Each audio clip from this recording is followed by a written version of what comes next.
The 2017 Kia Sorento. What you are looking at is, in my opinion, one of the best three-row midsize crossovers you can buy on the market today. Not only because you get a lot of features for the money, well, also because it looks really good inside and out. I'm Jay, and welcome to this latest episode of Car Buzz Unboxing for Reviews. And what I have for you today is something a little more, let's say, ordinary compared to some of my latest online reviews, such as the Rolls-Royce, the Aston Martin. I just wanted to do something that's more familiar and affordable to just about everybody else that's not extremely rich. I got a lot of requests to do one of what I think is one of the best crossovers on the market today, and immediately this Kia Sorento came to mind.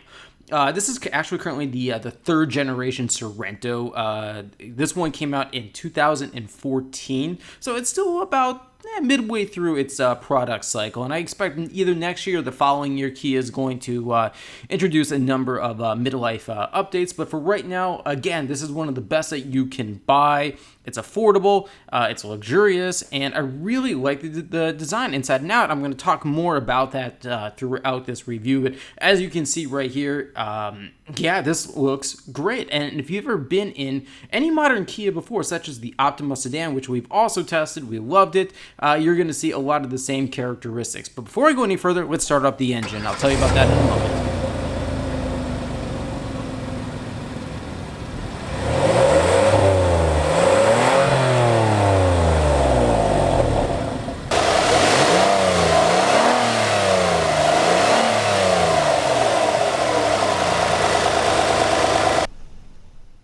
Alrighty, so that was the sound of the naturally aspirated 3.3 liter V6 engine with 290 horsepower and 252 pound-feet of torque. In the case of this particular Sorento, power goes to all four wheels through a 6-speed automatic transmission. Now, that is actually the top-of-the-line engine that you can get in the various trim levels. There's a total of 7 trims that you can pick. This is the SLX V6. Again, it is the top of the line. It also comes with the optional $2,500 technology package. I'll talk more about that later on as well, which I think is really, really well worth it. But when I get to final pricing, I will be honest and say this top of the line is kind of expensive. But then again, if you look at the base price, and then if you even go further and look at a lot of the base items or standard items that you get in a Sorento, it's a very impressive package overall. Just like this exterior design. I mean, look at it. It has the latest version of what Kia likes to call its tiger nose front grille design. I really happen to like it. And I wasn't really a big fan of the second generation Kia Sorento. It was just sort of plain looking, but this third generation one is much better. I think it looks maybe a little more conservative than, let's say, the Nissan Murano, which is one of its direct competitors. I think maybe the Murano might be a little too much for some people, but I think the Sorento here really balances out between being stylish and not going too overboard with its lines. Now, a fun fact here is that the Kia Sorento, which first debuted way back in 2002, the first generation one was actually truck-based. It was a body-on-frame chassis SUV. Today, this is a car-based crossover, 3 rows of seats. It has an independent front and rear suspension, and it's just totally changed from what the first generation one was. However, I do know a lot of people are still driving those first generation Kia Sorentos, and they love them. It is an affordable, off-road capable vehicle, and only now are they starting to show some signs of wear and tear, but I've heard very good things about them. So side note, if you're looking for an affordable off-roader, check out the first generation Kia Sorento. It was on sale from 2002 to 2009. But back to this latest third generation one here. This exterior design, or rather exterior paint, excuse me, is called Platinum Graphite. It's got these 19-inch chrome alloy wheels. I really like this design. Again, it's not going overboard, but they're definitely standouts. There's also premium LED fog lamps, rear LED lamps, a panoramic sunroof with a power sunshade. I'll show you that in a little bit as well as heated outside mirrors and smart, quote-unquote, hands-free power lift gate. That's actually a really cool function to have.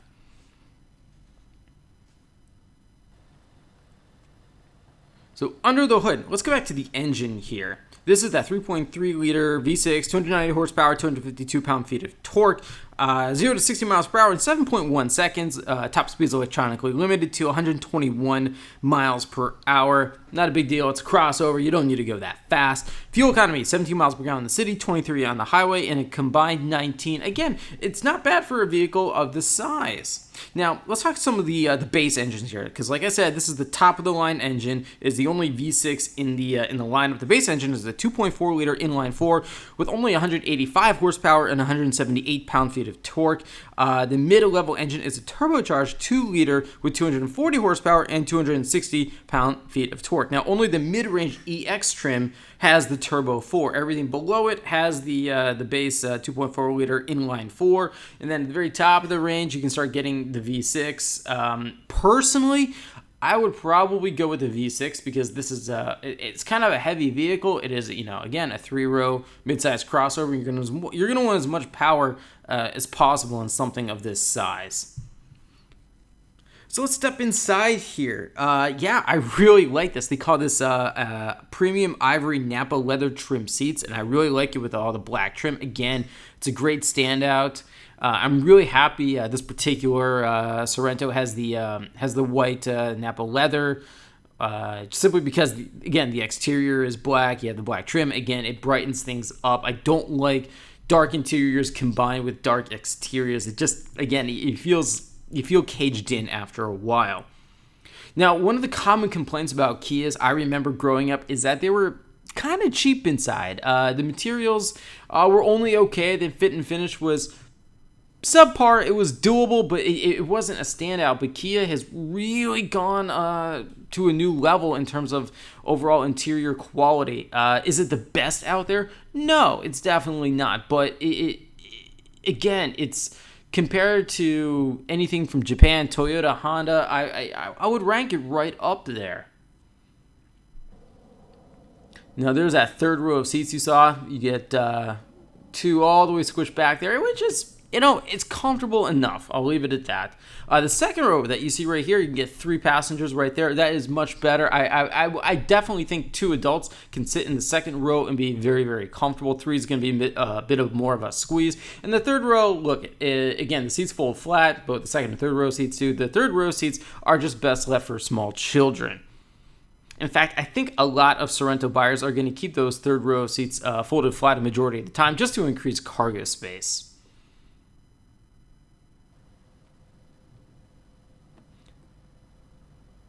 But if you look closely, there's a lot of nice details Kia has done with the design. Even with the exterior, you see that chrome trim around the outside windows. There's even more of this chrome trim, which is more of a plastic, to be honest with you, in the interior too.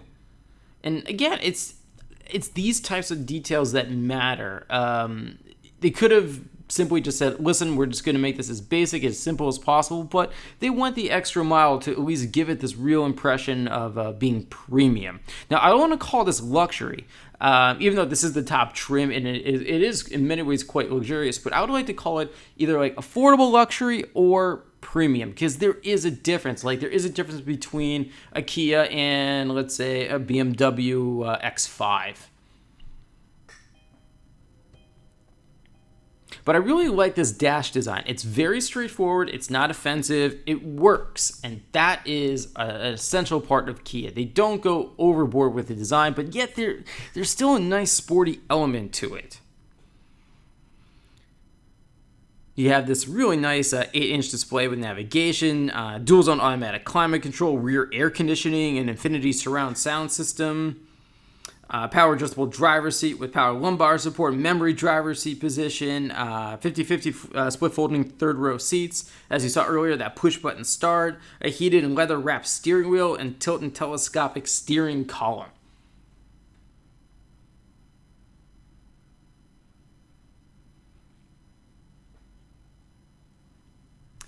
And as you can see, even throughout the center console, again, it's just very straightforward. This vehicle, its design it does everything you want it to do. It doesn't go overboard. I've been in a lot of cars, BMWs, Audis, even though I think Audi does have the gold standard for interiors. Sometimes the German automakers, and I don't think I'm alone on this, go a little overboard with the buttons and they make things unnecessarily complicated. Not so here. I even found this infotainment system again here on this 8-inch display just fine for the most part. I do have one criticism here. I don't think an 8-inch display is big enough anymore. We're starting to see them 9, 10 inches in many luxury brands, and whenever it starts in a luxury brand, stuff like that is always going to kind of trickle its way down to more mainstream brands. So when the updated Kia Sorento or the completely redesigned Sorento come out, definitely Kia needs to go bigger than an 8-inch screen. But in terms of functionality of this infotainment and nav system, I thought it was just fine. There were a few times where it was maybe a little slow. There we go. But overall, again, it did everything I wanted it to do. And for a majority of buyers, that's all they want. And I know what Kia buyers want. They want value. They want something stylish. But they don't need it to be a huge standout. And they're not really comparing infotainment systems like this one to, say, BMW's iDrive or anything from Audi or Mercedes-Benz. So I think for the Kia buyer's purpose, this infotainment system will do just fine. But I do think Ford's new Sync 3 and FCA, Fiat Chrysler Automobile System, Uconnect are even better. So just to throw that out there as well. Now, let's talk some safety here. And this is a very important thing for Kia buyers. The Sorento has earned an overall 5-star crash test rating from the U.S. government and also earned a top safety pick from the Insurance Institute for Highway Safety. Again, those are two of the only really main crash test organizations out there, and the Sorento passed with flying colors. You also have standard dual front advanced airbags, front seat mounted side airbags, first and second row side curtain airbags, ABS braking system, traction control, electronic stability control, hill start assist control, tire pressure monitoring system, blind spot detection, and a 360-degree camera. That will really come in handy for drivers while you're driving a pretty big rig here. This is, a 3-row crossover. It's going to have some bulk to it, and by being able to see the entire, view of the vehicle from all directions on the screen is going to be very, very useful. And here's the dual zone climate control system in action here, which again, it's really nice for front seat passengers. I would have liked to see at least a tri-zone option available. Again, it doesn't have to be standard. I get that. It's still a Kia, but you want your second row passengers to be comfortable, and we're starting to see tri-zone automatic climate control in more and more vehicles. So again, maybe with the midlife facelift or the complete redesign, that will be added. And as you can see, there's also just plenty of storage space in the center console here, the glove box. In America, people love to have stuff, whether it's sunglasses, iPhones, tablets, whatever. The Sorento is very good at accommodating everything like that. Has a couple of USB ports as well.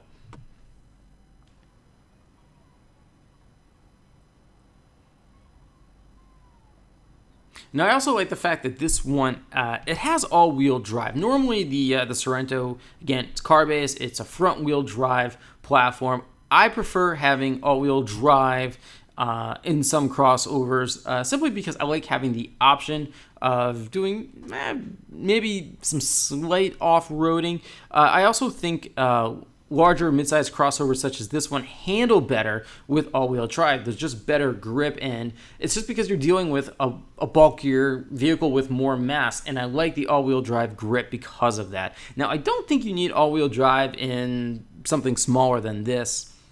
There you go. Panoramic sunroof. I really liked it. You're going to see the sunshade. There it is. Really nice feature. Again, this is something that you get with the top trim. I believe it's also available on other trim levels as well. I'm a huge fan of panoramic sunroofs. It really brightens up the interior. Now, how does this drive? Well, acceleration it's overall pretty good. Again, 0 to 60 miles per hour in 7.1 seconds. It's not a sports car here or even a sport activity vehicle, as BMW likes to call it, the X3 and the X5 and the X6. So even with that pretty strong acceleration, there was somewhat of a grainy feel. There was also some hefty body roll going around corners, but again, that's expected in a vehicle of this size and weight. But again, I was really happy to have the all-wheel drive. I don't think this would...